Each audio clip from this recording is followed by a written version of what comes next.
Yeah. Can you see my screen? Yes, ma'am. Okay. So let's wait long. It's not yet recording. Yeah. Okay. So today we're going to discuss about the periods of art. Before we discussed about um, the Philippine arts, right, and the history of Philippine art. Today we're going to discuss uh, art history in the Western era.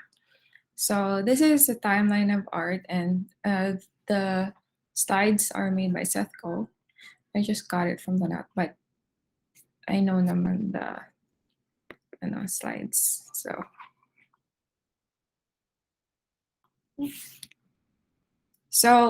table of contents, we're going to have an overview, and we're going to start from the Paleolithic or the ancient, not really the ancient, art before um, art before yeah, art before the start of, I mean, way back before, during the Paleolithic, Mesolithic, and Neolithic period. And next, we're going to discuss it on classical. Then we're going to go next to medieval, then Renaissance, and then you have an artist spotlight there. And then you have also the Baroque and the Rococo. These are two different periods, but somehow they coincide to each other because they're really close, and it's very hard to distinguish both. But they have different distinctions. But anyway, we're going to sum it in one. And you also have Neoclassicism, Romanticism, and then Realism. And then you also have Impressionism, Post-Impressionism, Expressionism, Cubism, and then artist spotlight, you have Pablo Picasso. But note that with the artist spotlight, they're not the only ones who made this kind of period also. And then you also have Surrealism and pop art. And so overview. So ever since the beginning of mankind, um, people were able to demonstrate their feelings for life, love, religion, and that is how they create art. And when you say art, you also include it in architecture, paintings, sculptures, and sometimes with cave drawings. So, um, as I discussed before, I think I have told you about this before, that art is more, what do you call this, more ancient than language, kasi art has been there ever since the beginning of time. That is how uh, humans express themselves. And so before language was, developed, art was there. And the artist, and this is how people wanted to make other people see how they view the world in their time at the same time. And then over time, technology progressed, and also art. So from the cave paintings, you went to paper, and then from paper you have to canvas, and then you also went to photography, and photography to movie videos and stuff. So um, ayun. So there is a progress of how uh, art was being made, and at the same time, they are saying that all studies. So all studies, it's still accepted now that during art history, in art history in the Western world, uh, it is divided into different kinds of periods. So these periods are based on techniques and common trends. So I'm stressing out that this is uh, in the Western period because in the Eastern, for example, Philippines, India, China, um, whereas we say in Asia, there are different kinds of periods as well. Sometimes nauna pa yung Romanticism, nauna pa yung Baroque, and other things like that before they went to the classical period. So um, I'm I'm putting this. I'm stressing uh, our lecture today that we're going to discuss more on the Western area or the Western period rather than involved it in the East. But some of the Western art are also influenced by the East, especially because of there are parang what do you call this a business trade between the East and West, and then there are also colonial rule and stuff like that. So the West has been influenced also by the East. So, ayun. But in this presentation, the techniques, trends, works of the artist will be more on shown or discussed here, and how this arts define humanity. So during the Paleolithic, sorry, nabulala ako. During the Paleolithic, Mesolithic, and Neolithic art, that is between 30,000 BC to 2000 BC. Um, the the yung na-unearth um, na art is made by the Homo sapiens. So some of these arts are often involved using stones.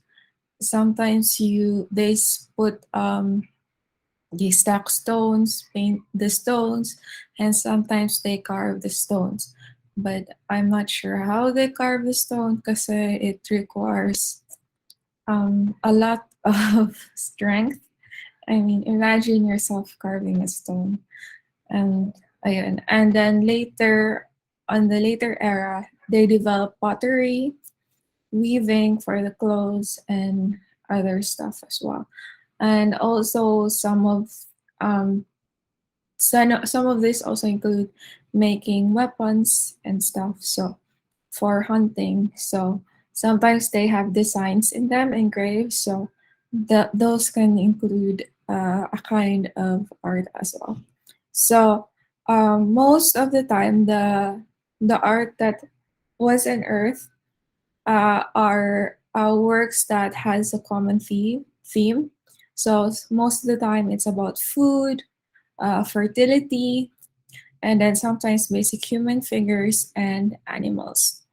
So, cause why? Bakit food, fertility, basic human figures, and animals?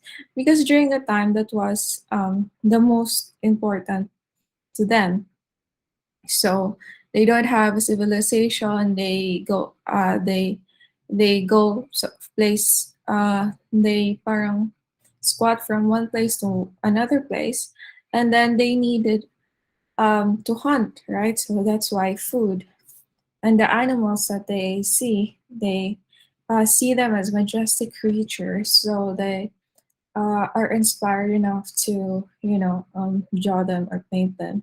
And then fertility, because they needed um, they find or they have this thought that when you have a lot of people or you're in a group of people, there is a safety net there. So for example, a lot more people will hunt, a lot more people will take care of the children. So ganon. So that is why fertility is also included. And fertility also here does not does not is not parang uh, doesn't stop at fertility of giving birth, but also fertility when it comes to water, to um, food, so basic necessities. And then also human figures, they draw themselves sometimes, especially when they're inspired, especially when someone is dying or died. And then also animals. Ayan. So an example is this one by uh, we don't know uh, who made it, but it is the stone hedge in Wiltshire, England. It is made in circa 2500 BC. So we don't know who's made or what is it for. And um, can you just imagine, um, you know, pushing, or how did they made those rocks put on top of the other rocks, for example, or how they made the rocks stand up with each other. So that requires a brute force. So you can just imagine, but they considered it is still considered art at the same time of religious something something. And another is this. This is a sample of a petroglyphs in Gabustan, Azerbaijan. So this was made in circa 10,000 BC. So you could see people, they carved the rock, and surprisingly, it's still there until today. And then you also have the Lacoste cave painting in southern Western France. Sorry. And this is made in 17,300 BC. So do you have animals, antlers? So this is the now extinct deer with very great horns. And they say that it became extinct because their horns became a nuisance. It became too heavy, and also became very hard to look for food with those uh, horns. And then over time, this became the horns started to grow smaller and smaller, and then you could see uh, the evolution of the current deer now. So yeah.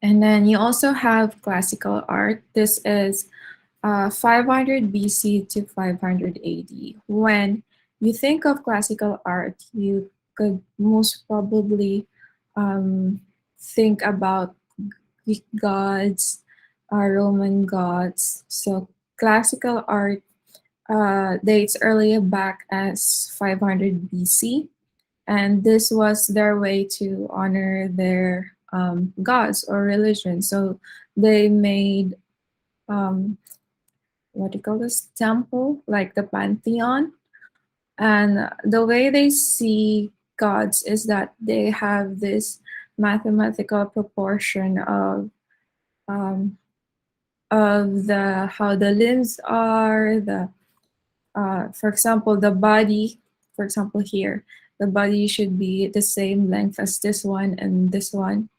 So, ayun. And the arm is almost the same height as this one, the body for ganon. And then the head is the same as this length here.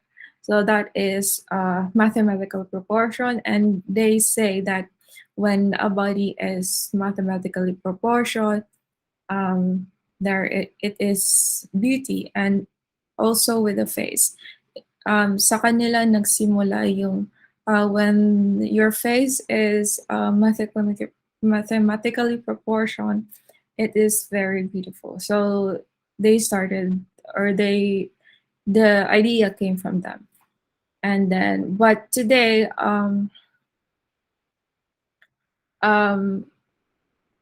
because of, if you remember in your history class, the Greek were ruled over by the Roman or conquered by the Roman, and the Greeks started to stop. And so the Romans adapted the Greek, pero the Romans adapted the Greeks' artistic style. So the Roman style and the Greek style was very close.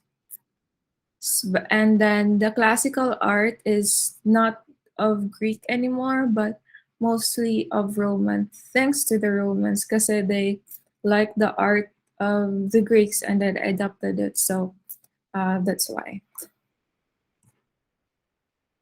And then during the classical period, you also have paintings, and they also have very narrative vases and uh, walls. So this is a bronze sculpture, and this is currently in the National Archaeological Museum in Athens, Greece, and this was made in 460 BC. So I think this is Poseidon, if I'm not mistaken.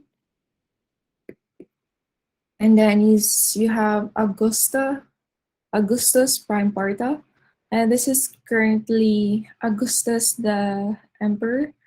Um, this is currently in, I think, Roman Emperor. Was that he was the emperor? Um, this is currently in the Vatican museums, in the Vatican City, and was made during the first century AD. And then you also have Laocoon and his sons. This is a mythical story behind it. And so if you could see how they're trying to fight serpents. And this is also in the Vatican Museums in Vatican City. And this was made in 25 BC. And if you could see here, the characteristic of um, the the sculpture is that everybody's naked, and you have a muscular body. Uh, so they think that's perfect, and then ayan.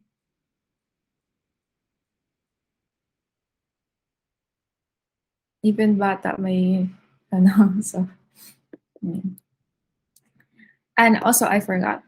There during classical art pala is one thing about classical art is everything is smooth.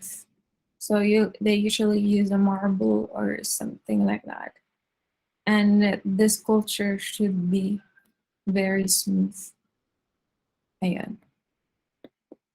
And then you have medieval art. This was from 580 to 14,000 AD. So, kung ano mang kaganda ng classical art, baliktad naman sa medieval art. Because medieval art tries to point focus on God, on what is holy, and stuff like that. So there are art has been parang constrained and censored by the church. So it is the artist or the creativity has been limited. So it also goes to um, when you have it is also the same with technological progress and scientific progress. When the church say that it is bad or it is absurd, and it's hard to believe that something is not scientific or science before, is considered as a work of a witch or a work of someone dark. So um, that is why the progress during the medieval period is very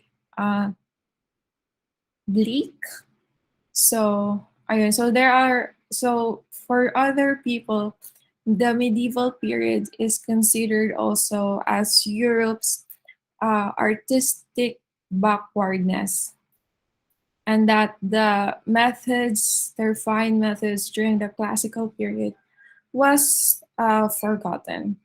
So there are, kasi nga it's censored, the art is censored, so there is a focus on religion, uh, Christian religion, and there are disproportionate and almost no perspective, and most of the time it is two-dimensional and flat. And then you can see the hieratic scale.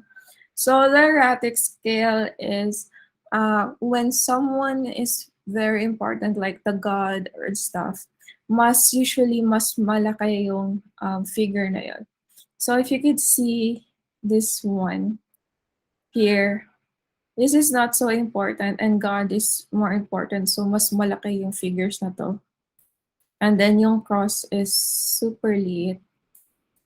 And then, and it's also flat. There is no depth or perception and proportion. And then you also have this one, this painting right here. For example, this one, it has a very big head and small body. So it just means, it just highlighted the rings of the head. So it's more on the faith, not rather on the body. So, or somewhat it's because of what you believe in, not on what is material, which is the body. And also this one, you can see everyone is looking on Jesus. And there are angels putting out here and stuff. So,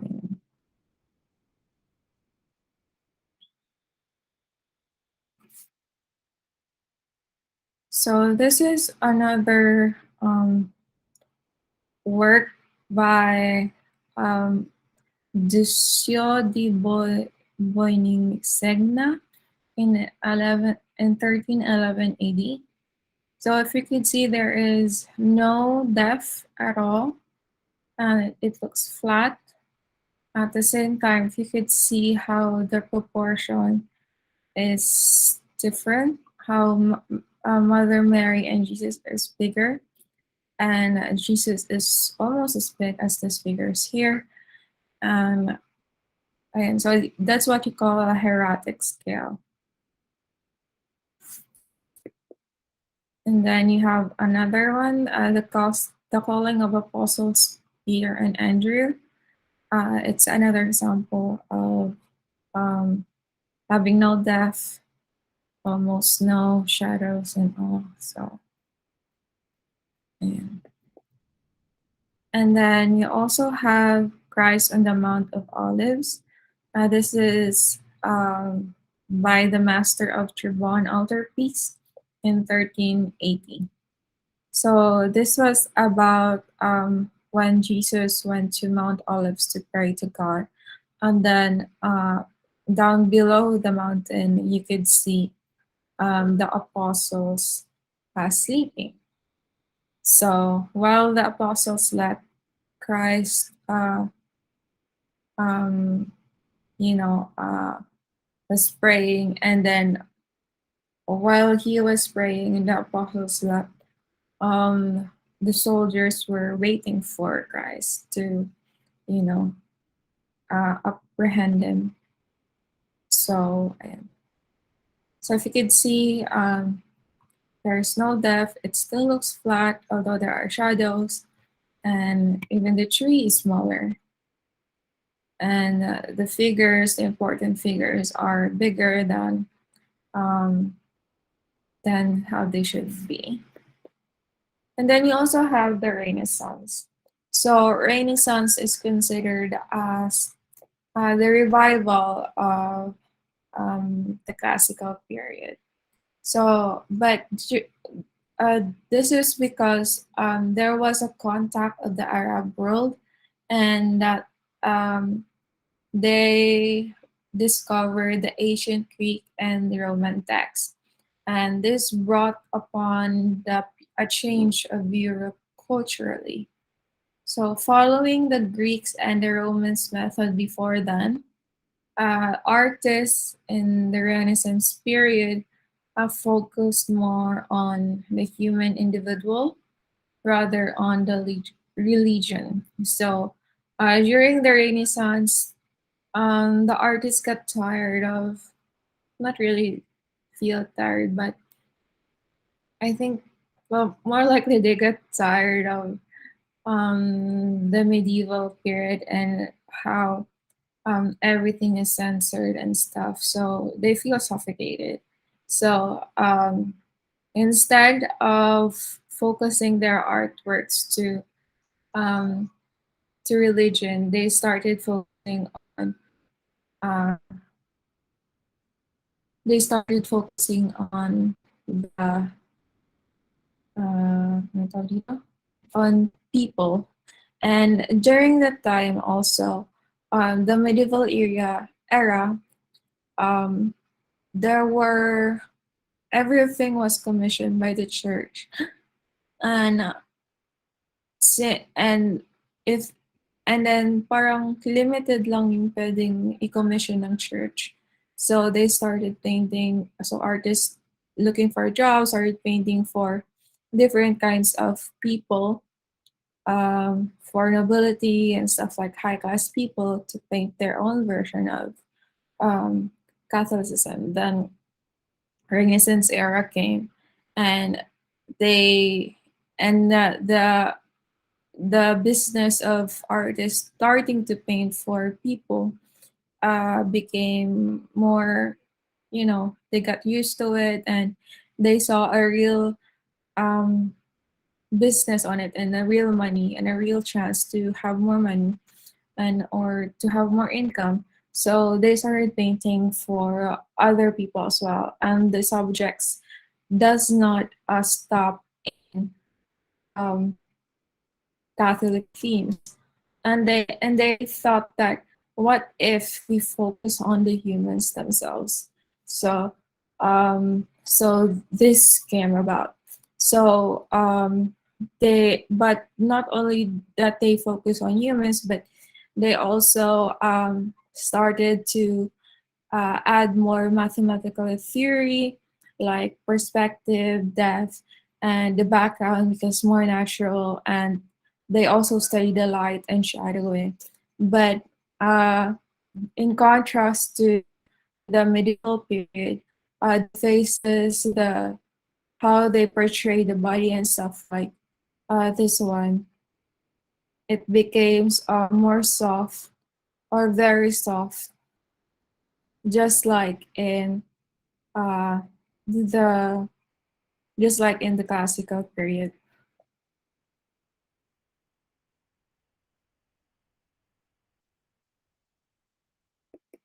And then but of course you cannot fully eradicate the Catholic themes or the religious themes. So an example is this Michelangelo, the creation of Adam in 1511 AD. Michelangelo was commissioned to paint this one on the ceiling of Sistine Chapel. I think it's Sistine Chapel. And then you also, Michelangelo is also a gifted sculptor, and um, he actually made a lot of pieces. So, but Michelangelo was inspired by the Greek and the Roman, and he was one of those people who studied the text. So he adapted the style of the classical period. So this is an example of his sculpture, David, and it was made in 1504 AD. And then you also have Leonardo da Vinci. Leonardo da Vinci was one of the first to study the texts from the Romans and the Greeks texts. So he is called the Renaissance man because not only was he the one who um, study those texts. He became a scientist, a musician, architect, sculptor, mathematician, engineer. So basically, he had a lot of contribution through the Renaissance period. And some of his notes are even shared upon today. And and but at the same time, when he makes work, when he makes painting as well, he becomes very annoyed or frustrated with his work. So he ended up destroying them before he was able to show it on the market or to people. So until this day, only 15 of his paintings have ever survived. So this is a soft portrait of Leonardo da Vinci around 1512 AD. Sorry. Do you have any questions so far? Am I going too fast, guys? None. All right. And this, sorry. And this is one of his works.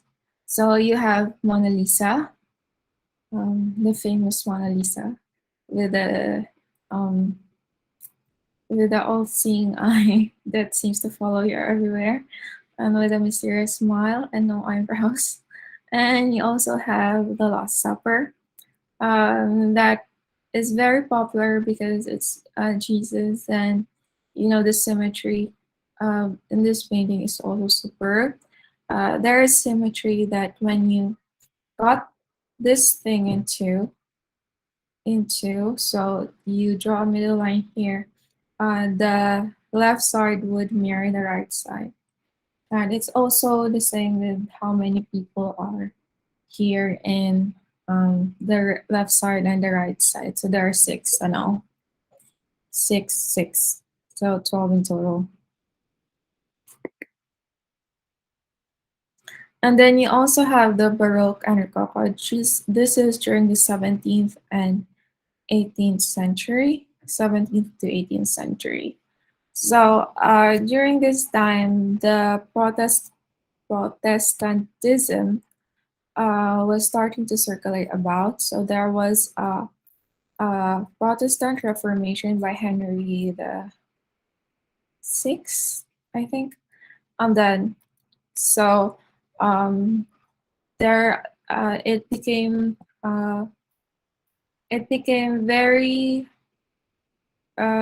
popular in a way that uh, it became it became very popular in a way that people embrace simplicity and stuff like that. So um, to uh, to stop people from going to Protestantism, the Catholic Church sponsored or commissioned artists to make impressive religious art.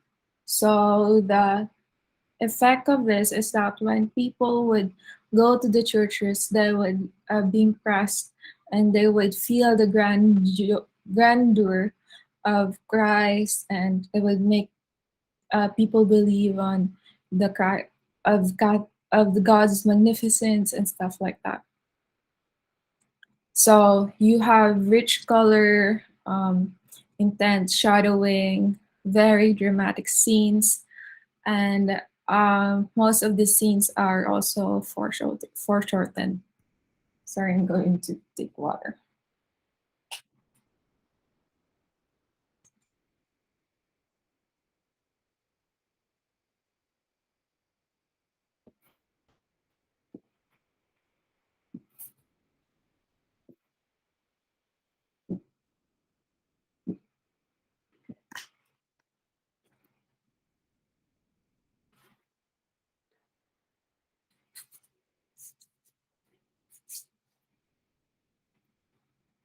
So Baroque art was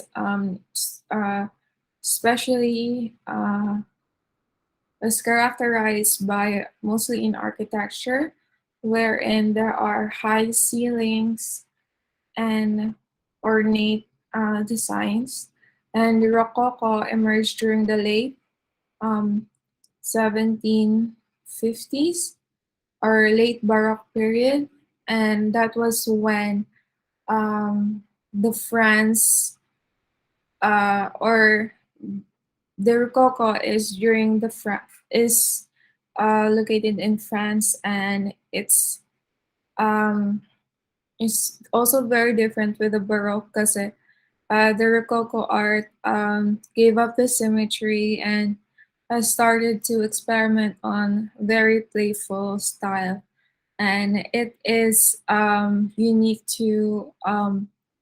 uh, to nobles during the France time during that time kasi nobles, high class men, and um, even the monarch uh, had to display their wealth.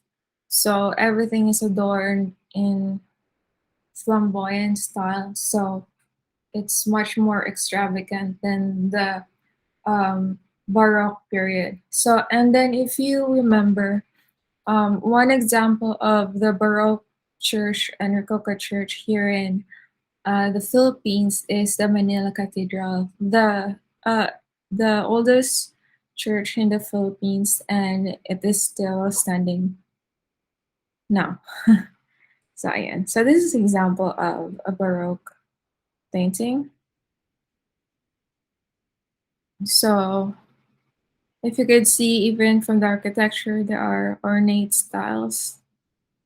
So that is, and then high ceiling, that is the Baroque. And Rococo is yung mga,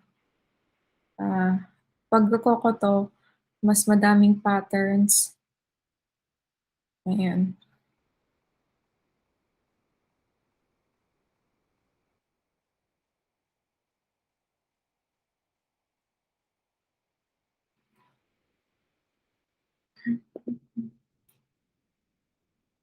And this is a style during the Baroque period. So if we could see, there is a dramatic sense of um, or a theoretical scene. And if you could see also how the painting itself is very high contrast. So this is made by Peter Paul Rubens in 1611, and it's titled "The Elevation of the Cross." So the story here is when uh, Jesus Christ is being nailed to the cross or being put on top. So, ayun. And then this is Bernini naman. So Bernini is parang a counterpart of Michelangelo during the Baroque and the Baroque and the Rococo era, but he goes on to the Romanticism also, I think. And this is a David in 1624 AD. So if you could see, there is hardly no symmetry, and the body is more contorted, less formal yung ano statue. It's not just standing uptight, but the body is contorted or leaning to the left.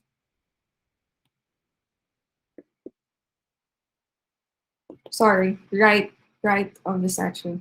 Left. When I see it left, there right's the statue. Okay. And then you also have this one, Rococo period. There is one, sorry. So uh, one indicator of the Rococo era is flowers, natural elements, and patterns. So this is the swing by Jean Honored Fragonard. So if you can see, there is still impressive lightning or contrast between light and dark areas.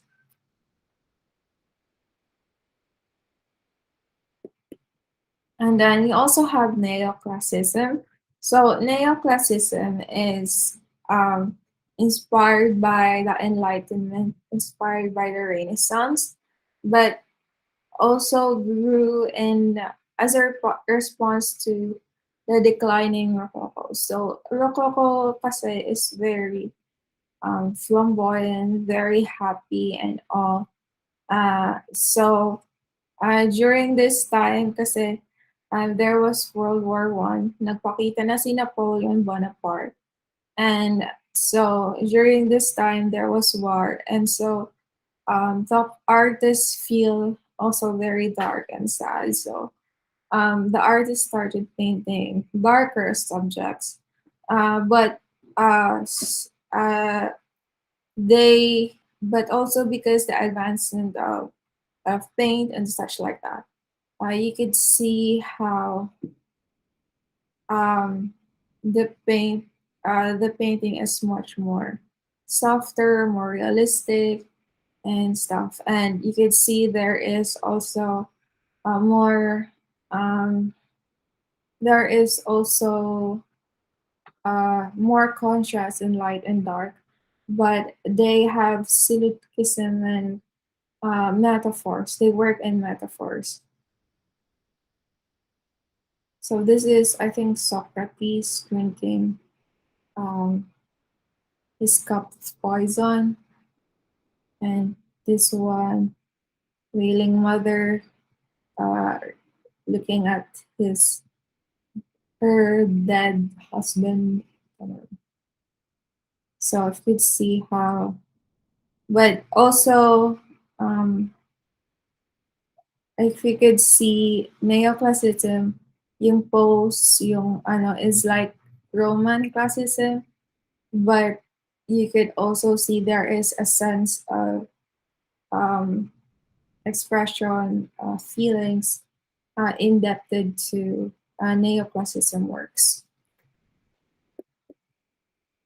So this is The Oath of Harati by Jacques Luke David. So, ayun. So again, it looks like Greek styles, but it's not. So there are more there is more use of draperies and fabrics. And then this is another by Jacques Louis Marat. So a man dying or committing suicide. So ayan. And then this is the intervention of the Sabine woman. So 1, 2, 3. So the Sabine woman was the one who I think, if I remember it right, the Sabine women were trying to free uh, free France from the the. So this was during the French Revolution. So I think the three women uh, eh, wait lang. The three women they symbolize the three uh, sayings of the French Revolution.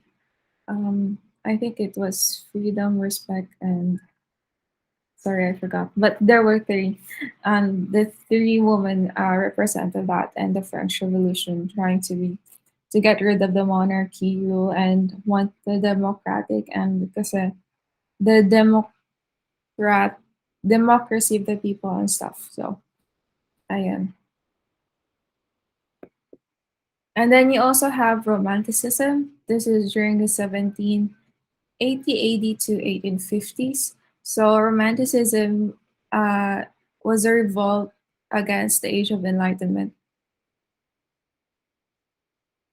So during the time of Romanticism, there was starting to have a technological advancement, and people were not there. People were very hesitant on how fast the progress of technology becomes. So they started to paint on horrors that are brought on technology, and if not, um, uh, how the feelings of the of nature brings them. So they also adopted the idea of taste, aesthetic of taste, and the aesthetics of the sublime, meaning there is, in spite of pain, there is still beauty. So because it's war time as well, so they also have painted people struggling, they're burning houses, shipwrecks, and stuff. So that is Romanticism. So they believe that the beauty or the most beautiful painting is to uh, reach for the sublime, which is supposed to be awe-inspiring, and that the painting should appeal for the emotions through awe, through even through nightmarish narratives, and it has to be natural shots. So that is Romanticism. So this is another painting during the French Revolution by Eugene Delacroix, Liberty Leading to People. So liberty here is France, so or liberty yung and liberty yung freedom and stuff. So this is also fun fact. This is also the the pose the pose that inspired the statue in New York. What do you call it again? The statue, yung sa Starbucks, yung ganon. The Statue of Liberty. Yun. This was inspired to the Statue of Liberty. It was uh, given from the King of France to United States, who was the statue was given from the King of France to United States, who helped them uh, seek break free from the rule of the British rule. So that is liberty leading to people. And you also have this one by Henry Fuselli. So if you could see, there is an emotion, a sense of um, nightmarish scene, but it looks beautiful as well. If you, it's hard to explain, but again, that is the sublime as well. And then you also have this by Caspar David Friedrich, Wanderer Above the Sea of Fog in 1880. So you can see also this symbolize um, the uncertainty of future. That is why a person is in the um, stones and then looking at the fog. So, ayun. And then people, kasi Romanticism was like dreamlike. Um, it's mostly about war, not nightmarish situations and stuff. And it consisted mostly of imagination of what is war after or what's war is like. So in response, some artists during in 1848 to 900 AD, they became rejecting the idea of imaginary things, of imagination, subjectivism. So they wanted to paint what it's like instead in the ordinary world. So they painted in plein air. So meaning they go outside and paint. and then they make a sketch outside, and then when they go back to to their studio, they would paint the details and such. So these are examples like um, this one, farmers, um, another one, a prostitute or maybe rape, I'm not sure, and fruit gatherers or flower gatherers also. So it realism aimed to paint real people, real circumstances, and um, real without imagination of how situations are seen.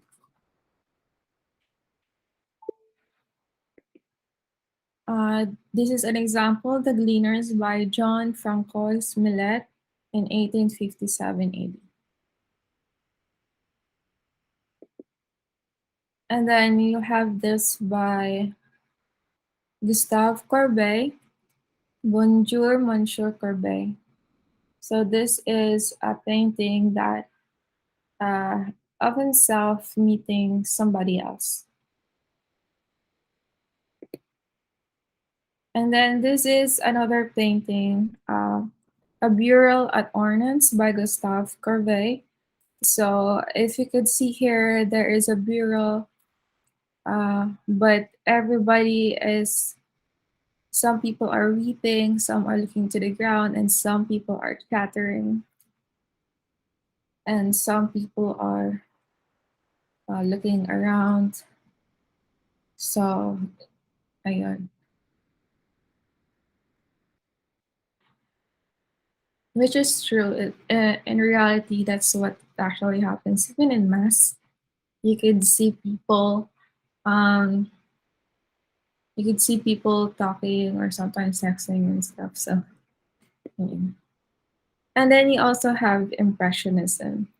During um, during this time, the industrial, the reaction of the Industrial Revolution, meaning what is Industrial Revolution? That is when cars, planes. So there is a rough or a very fast progress of the technological age, that you call it Industrial Revolution in France. And because the Frances, or uh, the French people, um, and also most of Europe, didn't was finding it hard to embrace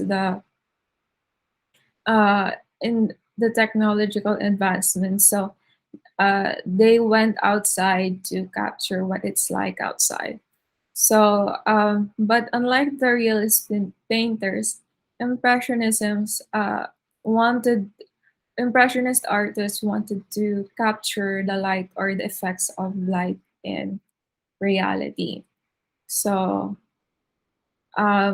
this was brought about by a particular theory about, I think, the spectrum of light or the color light theory, wherein the white light, if you put it on a spec in a prism, it will result to different colors. So um, impressionist artists started to use this theory to capture the light.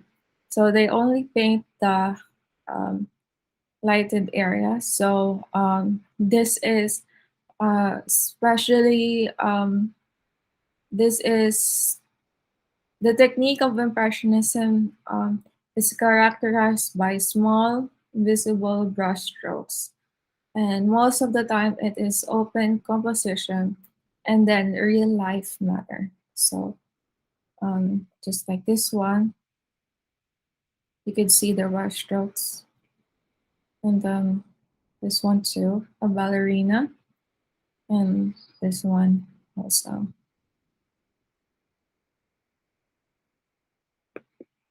So this is another example by Claude Monet, a woman with a parasol in 1874. Could see how the brushstrokes are, and mostly the painted areas are white or light colored.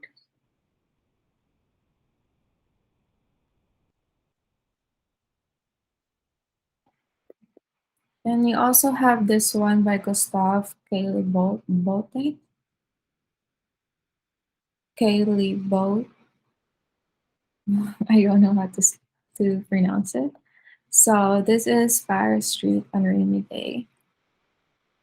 So again, it is to capture the light. So ayun. And then this one naman, Camille Pizarro, Children on a Farm. So ito naman, parang pointillism na yung style, but still impressionist. And then you also have post-impressionism. So feeling nila, parang artists became dissatisfied with the subject matter um, of impressionists. Kasi it feels like they wanted to depict reality. And um, during in the 1885 to 1910, um, the post-impressionists wanted to emphasize uh, light. So instead of very small brushstrokes, they used very bold brushstrokes, and then sometimes they did not only painted um, reality, or sometimes their paintings are dreamlike, and it is a mode of expression for them. So during the post-impressionism, their brushstrokes would symbolize what they feel. So, for example, this one by Picasso, sorry, Van Gogh, sorry, and then another one like a peeping tom, and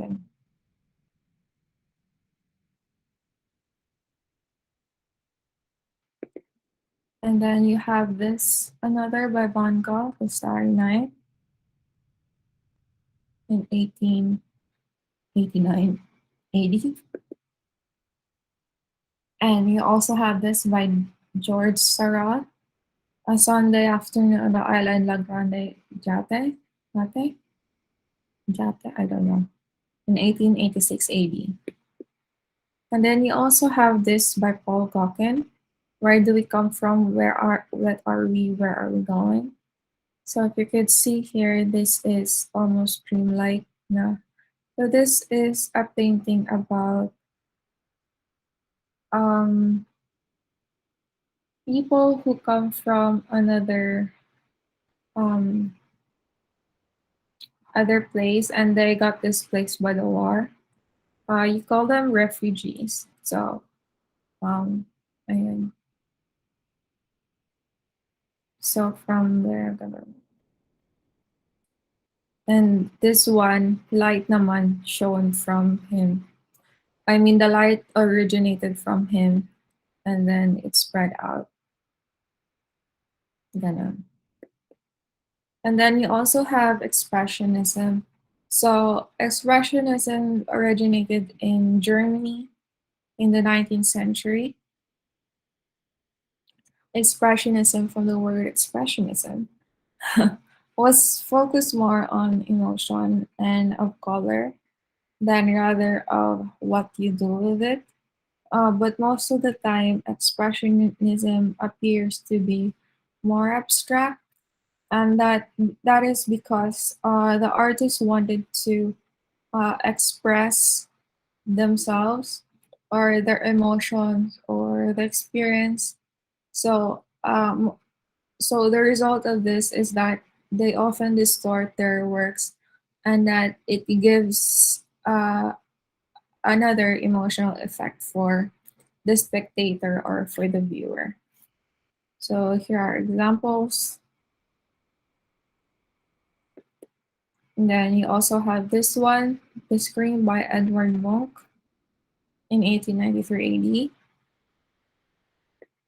And you have this one also by Diego Rivera, Amedeo Modigliani in 1914 AD. And you also have this one, Alvar Cohen, The Blind Musician in 1912 AD. And then you also have Cubism. So, so there is abstraction from the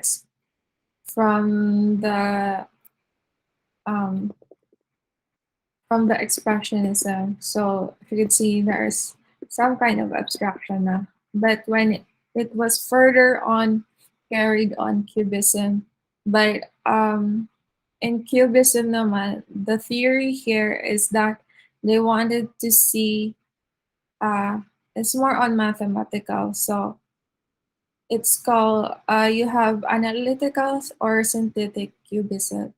So, pag analytical naman, they wanted to break down the perspective of the person or of the object.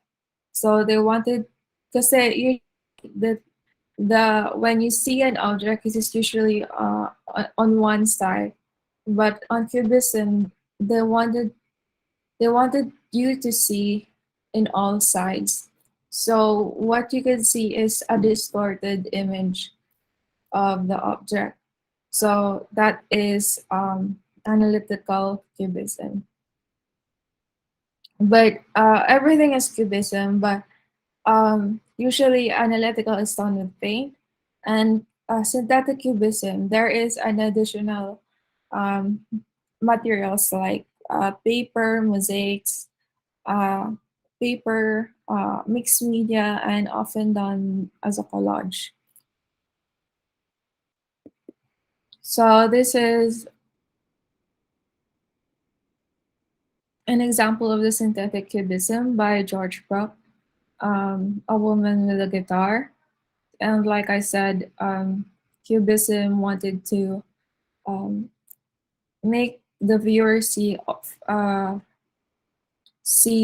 object or a subject in all different views. So there's a top view, side view, uh, down down view. Ayan. And then artist spotlight, you have Pablo Picasso. And Pablo Picasso was born in Spain in 1881. And ka-friend niya si George Braque. And they often are um, together, and they are considered the creators of the Cubism movement. So, but Pablo Picasso, he's not, before he invented Cubism, he also had many periods like the blue, the rose, the African influence, Cubist, and then he also started the Surrealist uh, period. Oh no, he also got involved with the Surrealist period. So, pero Pablo's Cubism also is parang symbolism of a distorted reality, and that everything could be, or the subject or object could be distorted, and it is demonstrated in a 2D surface from different service perspectives. So, ayun. And his most famous, I think, is the Guernica. This is the portrayal of the German bombing of the Spanish city in Guernica. No, Guernica is surrealist na. Ayan. So this is his depiction. The three musicians. So one is playing the flute, one is playing the guitar, and another is playing the, what do you call it? The one with one with a piano and strings. So, ayan. Or is that a guitar? No, I don't know. And then you have Guernica. Guernica is this is Guernica. So it's like surrealistic already, but it's also sometimes considered as cubism sometimes. But surrealistic not because of the figures.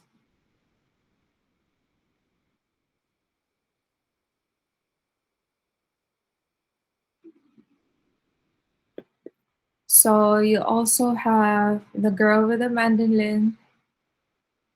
So if you could see how the faces are being uh, distorted, and another famous painting is the Los Demoslas de Avnon. This is a painting about African prostitution.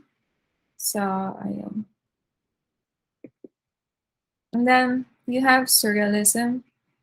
So after the World War One, uh, after the World War One, if there was violence when the war ended, there was uncertainty and anxiety on like what to do, what will happen after the war, and and I mean because men started to go back to their houses with no other job, and then they find women uh, uh, starting to do the job for them. So, and so there was a mixed sense of reality. So surrealism was born in a way that um, there was a confusion on what will happen next. So surrealism is like dreamlike setting, and it has also disturbing visuals. So so one thing about surrealist paintings is that it looks like uh, uh, a body could have a head of something else, like this one. So it is like a new creature, or there are other elements and stuff. So I and this is an example by Salvador Dali, The Persistence of Memory. So time is melting. Our time is, going fast. And then you also have this one by Max Ernst in 1921, the elephant's syllabus. So do you know how elephants are being worked like a machine or being tortured and stuff to make a spectator of? So and then you have this naman by Frida Kahlo, Without Hope, kasi she has been bedridden by most of her entire life, and she is sick. So you could see her vomit, ganon. And then you also have pop art. So towards the late 1950s, there is, besides the surrealistic art, you also have the pop art. So artists started to embrace the technological advancement, and how it would, you know, um, affect art. So you have consumerism and stuff. So people would like to reflect on that. So mostly pop art would have like um anong tawag dito? Would have collages from magazines, would have printmaking and stuff. So the use of uh, not yung traditional media. So, for example, this one, Richard Hamilton, what it takes, just what is it that makes today's home so different, so appealing? So, in media, um, you have stereotype or ideals. So that is what this is about. Richard Hamilton, 1956-80. And then you also have this one, The Johnny Girl by Roy Lichtenstein. So if you could see, there is naging flat na yung picture. But one thing about Richard or Roy Lichtenstein is he also um sorry he also, if you could zoom in, I can't zoom in. So some of his painting, he also introduced using points or dots in his painting, and when you look it from afar, it would look like one color.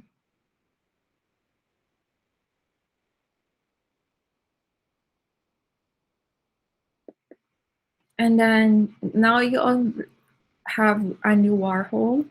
So Andy Warhol is one of the famous artists in the pop art movement. He has many talents. He was a painter, he was a filmmaker, he was an illustrator, he was a record producer. But what made him very famous was the pictures of Campbell's soup of cans or Coca-Cola bottles, which he printed on. And then there is also a print of Mickey Mouse, Elvis Presley, Marilyn Monroe. So if you could see this one, this is printed out Mickey Mouse, and then Campbell's tomato soup. This was shown in a lot of um, side by side. And then you also have the green Coca-Cola bottles, another by printmaking, and the 8 Elvises. And then, yeah. So do you have any more questions, guys? None, ma'am. None, ma'am. Okay lang, ma'am. Anong okay lang?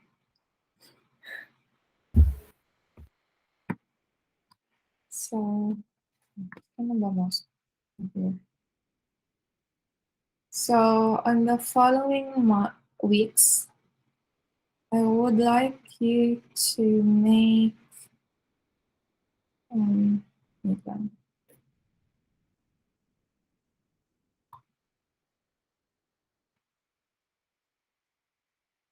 Um, so we're back to our Google Classroom. You have um, you have finished elements of art. You have finished art history. I spoke. This is our art history. So so we you have an hour and 30 minutes more. So please watch this video.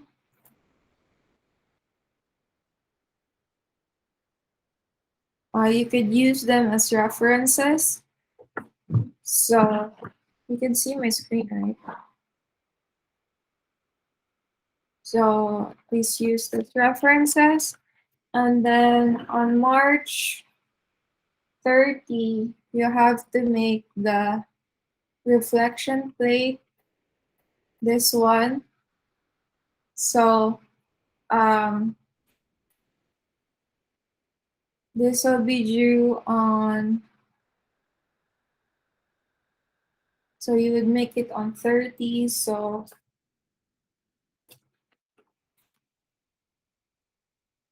30, so you'd make it on 6th of April.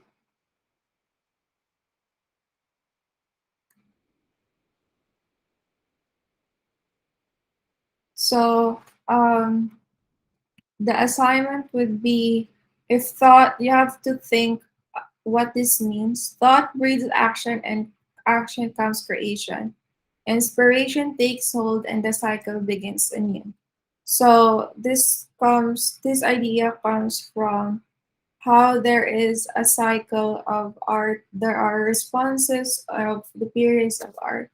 So you have to make a reflection of art in any kind or of any form.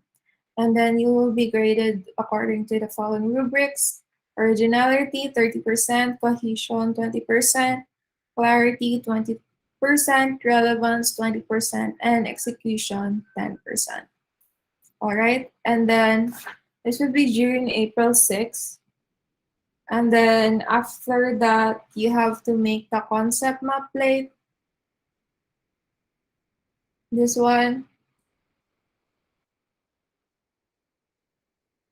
So you have to make concept map of chronological order of different art periods or movements and differences. So just describe it in one more sentence. Nasaan na yung... So due date also is April 13. Oh no.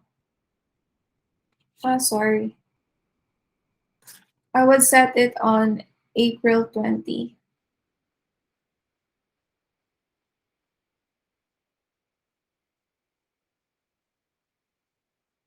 Kasi we don't have class after nun.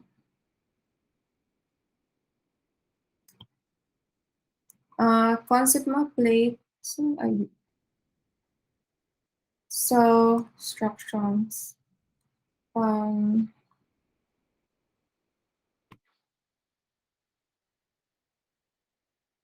Docs.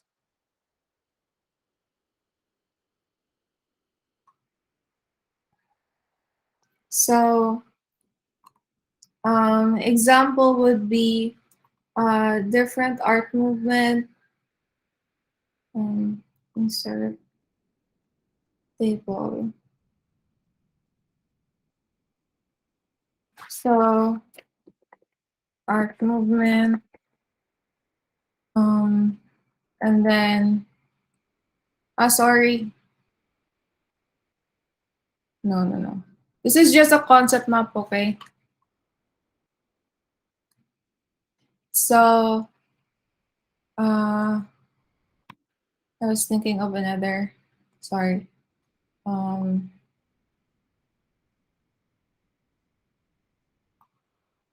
then you have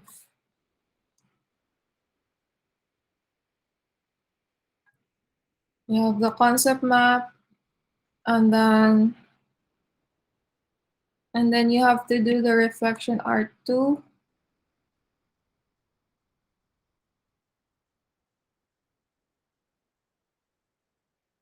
So what do you want art to be? So in reflection with how many art periods we see and we discussed, I want you to make your own art, or what you want art to be. So this is you have to execute your opinion or reflection in any kind of art form you like. So this could be in audio, visual, and combined. So you can also choose one or two documentaries below as a reference, and then your plate should be able to discuss the difference of art you want to be and the art before, and the possible significance of or relevance of your new art form to society. So you have to answer this one. If you're not confident, you can put it on the comment section or attach a Word document. So you will be graded also accordingly: originality 30%, cohesion 20%, clarity 20%, relevance 20%, and execution 10%. And the due date will be also April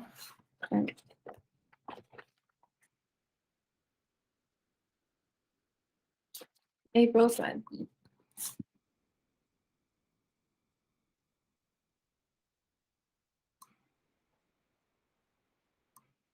And then last, so ayun. And April 6, we would be discussing soul making or outsider art. So, ayun na. Ano to? Ba't to nandito?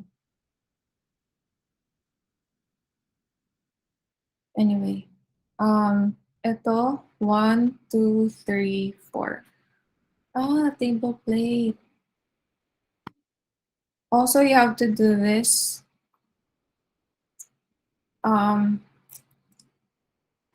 Due date also is April 20. Oh, sorry.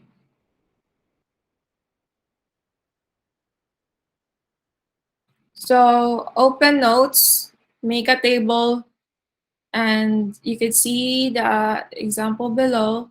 You can add more flair or creativity to your table.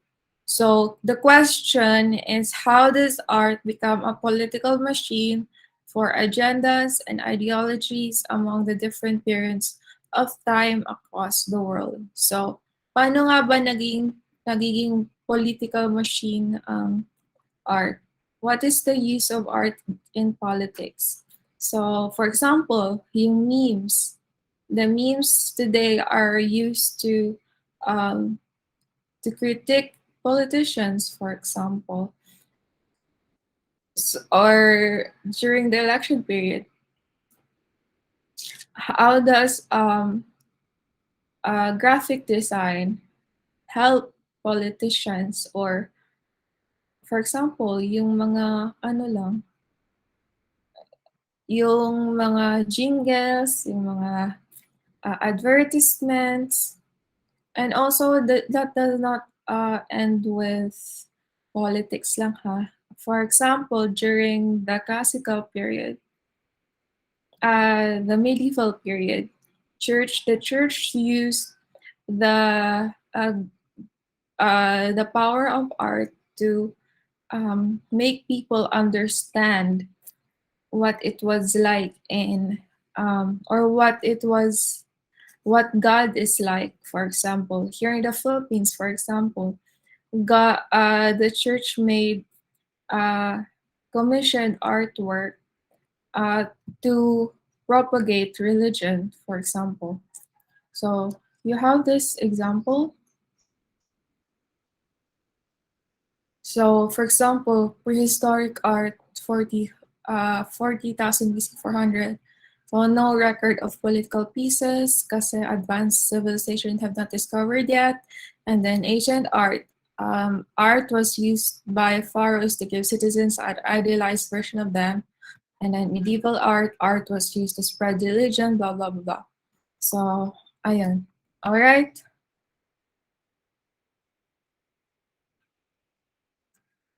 All right, guys. Do you have any more questions? And ma'am. Okay. So you may make your plates for those who haven't finished them, or if you want to start making your plates now, you can. Please also watch the videos if you want to learn more, and everything will be the recording will be posted later or tomorrow. All right? No more questions? Guys, wala na. Wala So na po. I will, yes, asynchronous tayo next week until April 20.